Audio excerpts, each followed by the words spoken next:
Are Saurus Oldbloods brutal enough in patch 6.3.4? They're not lightweights. These warriors have seen a lot, and that only makes them more determined to beat chaos down with a big stick. Let's see how that works out for them. Recruited for a nominal 1000 gold and 250 upkeep. Standard stuff. The foot version arrives on Ultra at 4640 health, not bad, along with armor 95 and a shield that blocks 35% small arms fire from the front. It's not the Zinch Tower shield, but it's not terrible. Missile resistance 15% is as standard.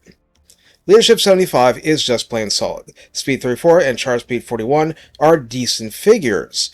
Melee attack begins at 49, like Kroq-Gar Ancients. Attack interval is 4 seconds, splash target size of medium means Centaurs on down, and max target splashed is 4, reflecting a good but not crazy weapon strength. Speaking of, melee defense 52 is pretty decent, weapon strength is 430, split base 140, and armor piercing 290, but unlike the Scar veteran hero, there is no bonus versus large, or versus infantry for that matter.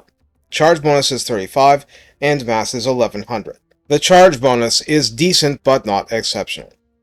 Along with the single target anti-rampage skill, the Foot Lord can hide in forest, has primal instincts for last stands, and predatory fighter for hot pursuit of foes. Even the Lord by his lonesome can sniff out ninja cosplayers. On a cold one, upkeep is 325, health rises to 5228, armor increases to 110, speed 68 is a lot slower than mini cavalry, but charge speed 108 is entirely competitive. Melee attack still 49, still medium splash size, but max target struck has inched up to 5.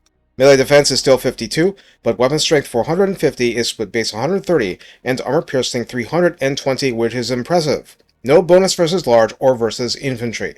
Charge bonus of 55 is nothing to scoff at, and mass is 1800. On this mount, the Lord causes fear. On a Carnosaur, upkeep goes up to 500 and feels worth every gold coin.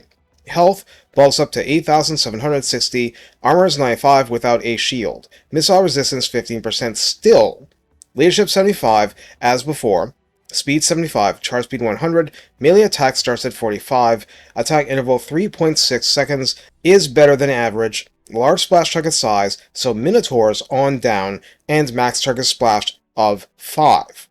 Melee defense 44 is decent enough. Weapon strength 495 is split base 125 and armor piercing 325, plus bonus versus large 35. Charge bonus 50, mass of 4000. In this form, the Lord causes fear and terror, and on top of the prior traits, gets Frenzy for plus 10 melee attack, plus 10% weapon strength, and charge bonus. Nice and strong. Since the Scar veteran hero is anti-large and not a Lord, that accounts for the discrepancy in the stats leading up to the Carnosaur. On a Carnosaur, the Lord has a little more melee defense and a little more weapon strength, more health, slightly more cost.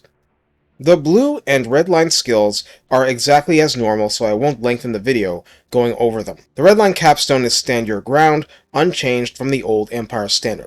The yellow line is 100% a Lord version of what you saw from the Scar veteran, except for one thing, which is that the capstone is Deadly Onslaught, a general increase to damage, and a big fat increase to charge bonus during its duration, rather than Colossal Strike. Nothing wrong about this. Besides the standard 1-pip missile resistance and spell resistance in the top line, we have at rank 4, Obedience Brings Victory. Leadership Aura Effect plus 5, and Aura Size plus 50%, just like Kroq-Gar Ancients get. It's solid as a Lord skill. At rank 20, Honored Elder gives you a faction-wide buff, control plus 1 for all provinces, ward save 5% for the Oldblood, and upkeep minus 5% for Saurus, Cold One, and Temple Guard units for that army. And they are expensive, so that's good. The rest has to do with the non-minor blessings unique to Saurus Lords. So, they're bigger and more impactful, and you can get one at rank 10. Only one. Chotek brings flaming attacks for the Lord himself, hit points plus 10% for the Lord himself, and construction time minus 1 for main settlement buildings. Quetzal brings plus 200 barrier hit points for Saurus and Temple Guard units, and minus 20% upkeep for the same. And Temple Guard are pretty expensive, so that's a big deal. Tepuk brings Winds of Magic Reserve plus 10, speed plus 10% for his army, and spell resistance 10% for his army as well. Huanchi gives Diplomacy minus 5 with Dark Elves, plus 5 in the attack when fighting Dark Elves, ambush success chance plus 20%, which is no joke, and double unit XP when fighting Dark Elves.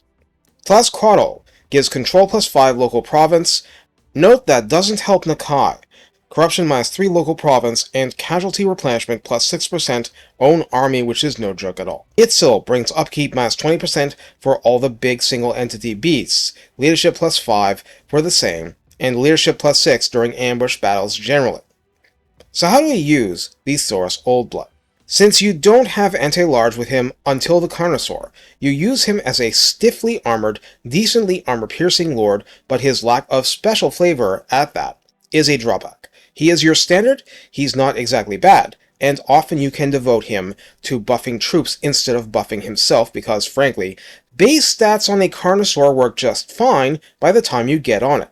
The rest comes down to your army composition, your heroes, and so on. And since minor blessings are a thing now, mixing or simply stacking blessings to get the themes you want for these armies is very much what you should do.